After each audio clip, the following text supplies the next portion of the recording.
토끼 얼굴을 보는 것도 오늘이 마지막이겠구나. 용궁에 갈 생각에 신이 난 토끼는 깡충깡충 튀어서 산을 내려갔다. 하지만 별주부는 엉금엉금 기어가느라 토끼보다 뒤쳐졌다. 보다 못한 토끼가 별주부에게 큰 소리로 말했다. 빨리 좀 갑시다. 무슨 걸음이 그렇게 느린게요? 알겠소. 너무 재촉하지 마시오. 토끼가 바닷가에 도착한 지 한참이나 지나서야 별주부가 도착했다.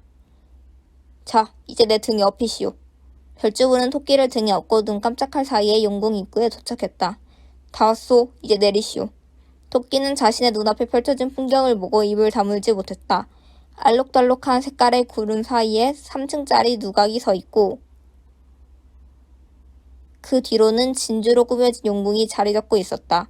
그리고 용궁 문 앞에는 창을 든 병사들이 있었다. 여기가 용궁이란 말이지? 과연 대단하구나. 넋을 잃고 두리번거리는 토끼에게 별주부가 말했다. 내가 잠시 안에 들어갔다 나올 테니 여기에서 기다리고 계시오. 별주부가 용궁 안으로 들어가자 문 앞에 서 있는 병사들이 토끼를 보며 자기들끼리 수군거렸다. 토끼는 갑자기 불길한 예감이 들었다. 왜들 저러지? 뭔가 이상한데? 한편 용궁 안으로 들어간 별주부는 곧바로 용왕에게 가 아뢰었다. 전하, 신별주부 육지에 다녀왔습니다. 오, 별주부, 무사히 돌아왔구려. 그래, 토끼는 잡아왔소? 물론입니다. 지금 용궁 문 앞에서 기다리고 있습니다. 그게 정말이오? 역시 충신이로고. 여봐라, 당장 토끼를 끌고 오너라. 토끼는 용궁 밖에서 별주부를 기다리고 있었다. 그때 갑자기 문이 열리더니 병사들이 우르르 쏟아져 나오는 것이었다. 누구를 잡으러 가는 모양이군. 그나저나 별주부는 들어간 지 한참이 지났는데 왜 이렇게 안 나오는 건가? 그런데 병사들은 다른 곳으로 가지 않고 토끼에게 다가오더니 그의 팔과 다리를 붙잡는 것이었다. 어허!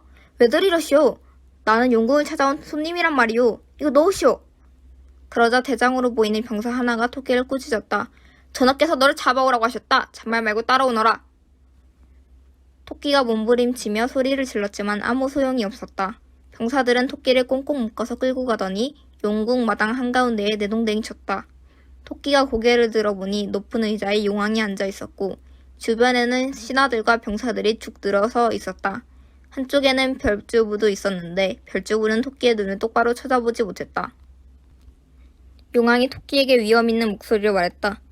내가 병이 들었는데 그 어떤 약을 써보아도 아무런 소용이 없었다. 그런데 한 도사가 내 앞에 나타나 너의 간을 먹으면 낫는다고 알려주었다. 용왕이 내 병을 고치기 위해 네 뱃속에 든 간을 꺼내는 것이니 너무 슬퍼하지 말아라. 말을 마친 용왕은 병사들에게 명령했다. 여봐라, 어서 토끼의 배를 갈라 간을 꺼내오너라. 별주부에게 속은 것을 깨달은 토끼는 눈앞이 캄캄해지면서 분한 마음이 들었다. 아, 큰일 났구나. 내가 고향을 떠나 여기까지 와서 죽게 되었구나. 아니다, 이렇게 죽을 수는 없다. 여기서 벗어나야 한다. 그런데 이렇게 깊은 바다에서 어떻게 도망친단 말인가. 한 병사가 날카로운 칼을 들고 다가오자 토끼는 얼른 머리를 굴렸다. 그러다가 주홍기가 번쩍 떠올랐다. 토끼는 곧바로 표정을 바꾸고 크게 웃기 시작했다. 어리석구나. 용왕이 고개를 갸웃거리며 물었다. 아무래도 네가 실성한 모양이구나. 지금 이 상황에서 웃음이 나오느냐? 소인이 웃는 것에 대해 노여워하지 마십시오. 소인은 다만 별주부가 한 일이 어이가 없어서 웃는 것입니다. 그게 무슨 말이냐? 토끼는 얼굴빛을 바꾸지 않고 계속 웃으며 말했다. 별주부는 소인을 처음 만났을 때 용궁 자랑만 잔뜩 늘어놓고 전하의 병에 대해서는 아무런 말도 하지 않았습니다. 소인은 오직 용궁을 구경하고 싶어서 왔을 뿐입니다. 소인이 일이 이렇게 될 줄 어찌 알았겠습니까? 그러자 용왕은 화를 내며 말했다. 간을 내놓으라고 하는데 넌 어째서 이상한 소리를 하고 있는 것이냐? 토끼는 태연하게 방귀를 뀌면서 대답했다. 소인을 만나는 사람 모두 저의 간을 약에 쓴다며 간을 달라고 졸라댑니다. 하도 많은 사람들이 저를 귀찮게 해서 이제는 간을 산속 바위틈에 숨겨두고 다닙니다. 그러다가 우연히 별주부를 만났는데 이런 일이 있을 줄은 꿈에도 모르고 간을 두고 왔습니다. 그러고는 별주부를 돌아보며 꾸짖었다. 네 이놈! 지금 보니 전하의 병환이 위중하신 것 같은데 너는 왜 내게 그런 말을 하지 않았느냐? 이 말을 들은 용왕은 더 크게 화를 냈다. 간이라고 하는 것은 몸속에 있는 것이다. 어떻게 네 마음대로 꺼냈다가 넣을 수 있느냐? 누구 앞이라고 제가 감히 거짓말을 하겠습니까?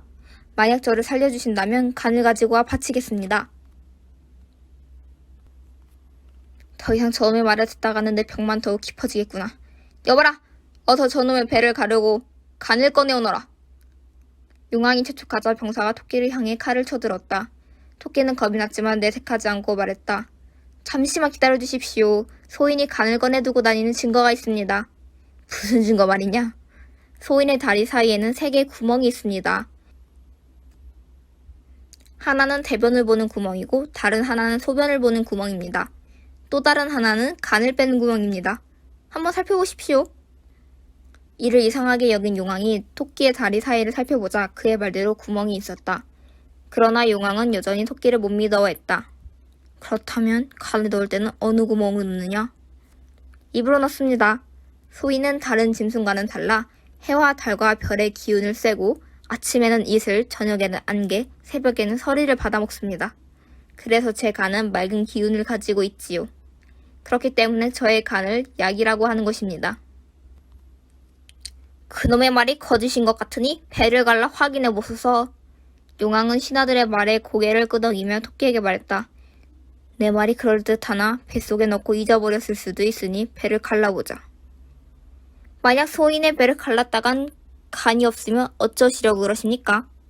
소인이 죽은 다음에 누구에게 간을 달라고 하실 것입니까?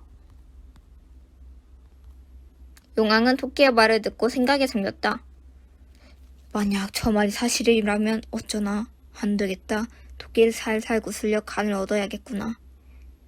여봐라. 어서 토끼를 풀어주고 와라. 용왕은 병사들에게 명령하고는 토끼에게 부드러운 목소리를 말했다. 모든 게 짐의 실수였네. 자네가 간을 가져오기만 한다면 큰 상을 내리고 벼슬도 주겠네. 토끼는 용왕의 말을 듣고 크게 기뻐했다. 옳거니 드디어 내게 넘어왔구나. 그러면서 용왕에게는 황송한 척 고개를 숙였다. 전하, 성은이 만극하나이다. 전하의 은혜를 어찌 말로 다할 수 있겠습니까? 전하의 은혜에 보답하기 위해서라도 육지에 가서 반드시 소인의 간을 가지고 오겠나이다. 용왕은 토끼를 위해 잔치를 열었다.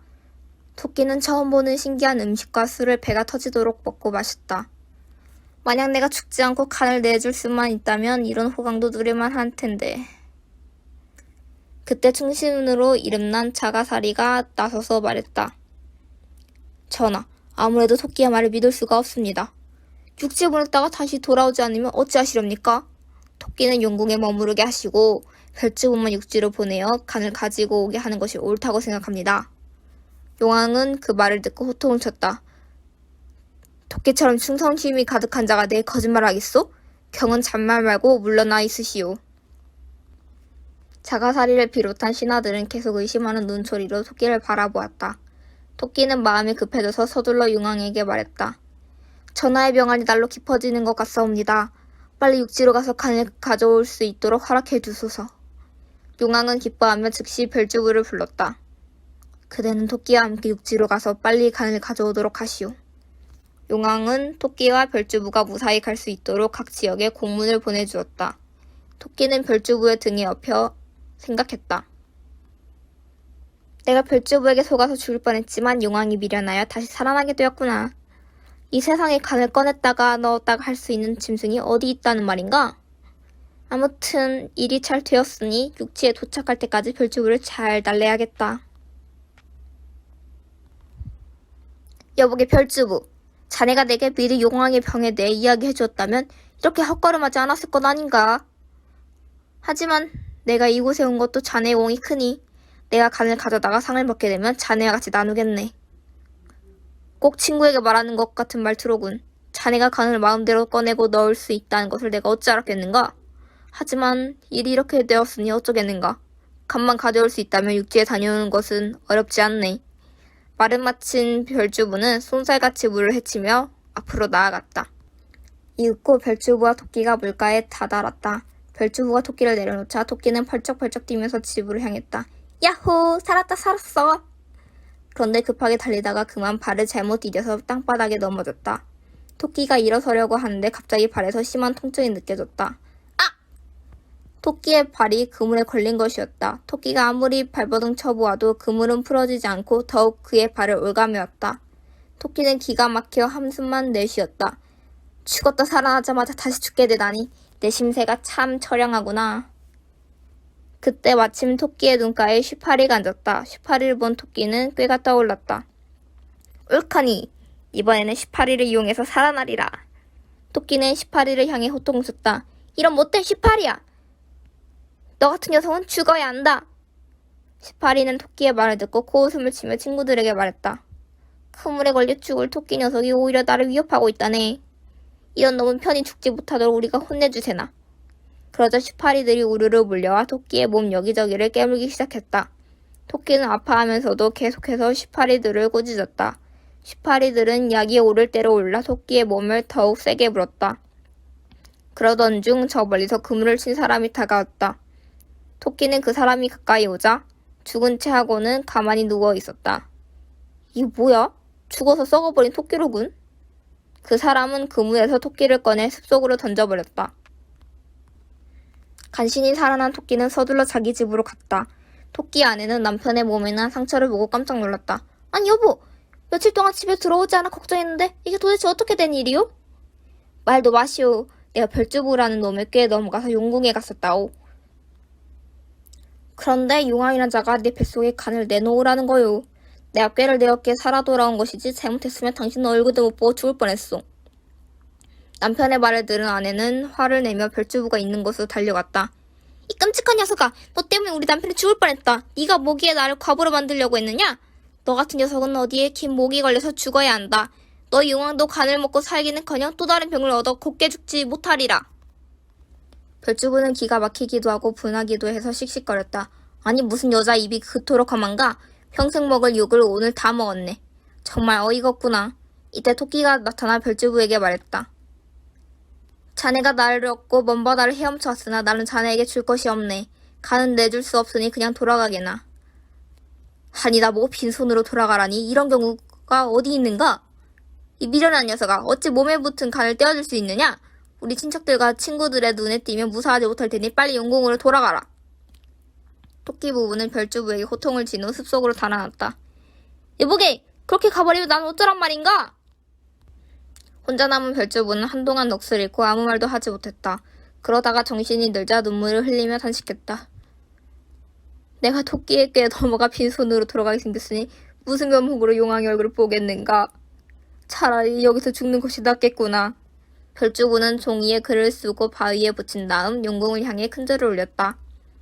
별주부의 눈에서는 눈물이 하여옷 흘렀다. 충성스럽지 못한 소시 별주부는 이제 생을 마감하나이다. 전하께서는 부디 병을 고치어 만수무강하소서. 작별 인사를 마친 별주부는 바위에 머리를 세게 박아 목숨을 끊었다. 한편 별주부의 소식이 없자 용왕은 거북을 보내어 그 사정을 알아보게 했다. 물가에 도착한 거북은 바위에 붙어있는 글과 별주부의 시신을 발견했다. 거북은 즉시 용궁으로 돌아가 이 사실을 용왕에게 알렸다. 용왕은 별주부를 불쌍히 여겨 그의 시신을 비단으로 고이 싸서 장사를 지내게 했다. 별주부의 소식을 듣고 화가 난 신하들은 용왕에게 말했다. 토끼가 우리를 업신이 여겼으니 그를 잡아들여 벌을 주어야 하옵니다. 그러나 용왕은 머리를 저으며 말했다. 목숨은 하늘에 달린 것이라고 했소. 침이 분수도 모르고 하늘의 뜻을 어기려다가 토끼에게 망신을 당한 것이오. 내가 지금의 분을 참지 못해 그를 해치려 한다면 이건 역시 하늘의 뜻을 어기는 것이 아니겠소? 이제 그대들은 이 일에 대해 더 이상 이야기하지 마시오. 그렇게 용왕은 병으로 시름시름 앓다가 1800세의 나이로 조용히 세상을 떠났다. 신하들은 눈물을 흘리며 용왕의 죽음을 안타까워했다.